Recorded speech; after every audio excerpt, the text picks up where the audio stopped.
I'm Edward Muzio, CEO of Group Harmonics, and I'm going to tell you about the 6 hidden factors of motivation. Have you ever worked with somebody who seemed a little bit untrustworthy, maybe like they valued the wrong things or you couldn't predict what they were going to do?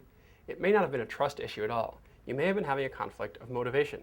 Motivation is like the part of the iceberg that works under the surface.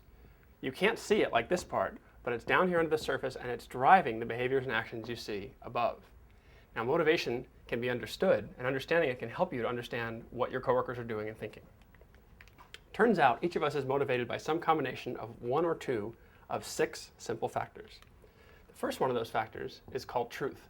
People who are strong in the truth factor, or what we call truth passionate, are all about learning the right answers. This can look like getting a higher education, like I've drawn here, or just answering the question why something works the right way or what the right answer is. The second factor is called results. People who are results passionate focus on things like the bottom line. They want to know about ROI, return on investment, and they want to spend their time and money wisely. The third factor is called power. Power passionate people are very focused upon their own role. They ask about me. What's my role in a situation? How do I influence the outcome? What's my authority? The fourth factor is called assistance. Assistant passionate people are focused on helping others. They want to find other people, find out what their needs are, and find out how they can help. The fifth factor is called form. Form passionate people are very attentive to their own subjective experience. Now that can be the experience of the people and things around them. That can be the experience of harmony on a team or the decorations on the walls. But something about their subjective experience, which I'll abbreviate here, it has to be positive. And finally, the sixth factor is called structure. Structure passionate people are motivated to find a consistent, straightforward, repeatable way of doing things to produce the same results over and over again by following guiding principles. Now you can see right away there's some conflict built in here. If you're all about doing things the same way every time, and you have an employee who only cares about finding the right way to do things, even if it changes, that's going to be a conflict. Or if your boss is all about power and having authority, and all you care about is doing what has the best bottom line impact, again, there's going to be a conflict. What can you do about this? Well, you can't change someone's motivation, but there are 2 things you can do to help the situation. The first is you can learn.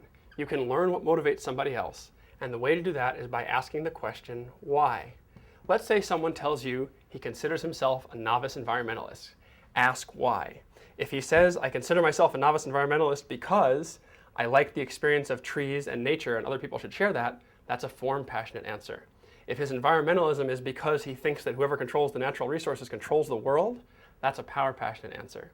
If the focus on natural resources is all about the fact that trees produce oxygen that we need to survive, that's a very practical, very results passionate answer. By asking the question why, you can learn what motivates somebody else. Even if you can't learn somebody else's motivation, you can and should advertise your own. For example, instead of saying, I'm worried about these numbers, say, I'm someone who's very focused on bottom line return on investment. As a result, I'm paying a lot of attention to the numbers. Or instead of saying, we're all over the place on this, say, I'm somebody who's very motivated to do things consistently and repeatably. As a result, I'm concerned that our process is varying so much.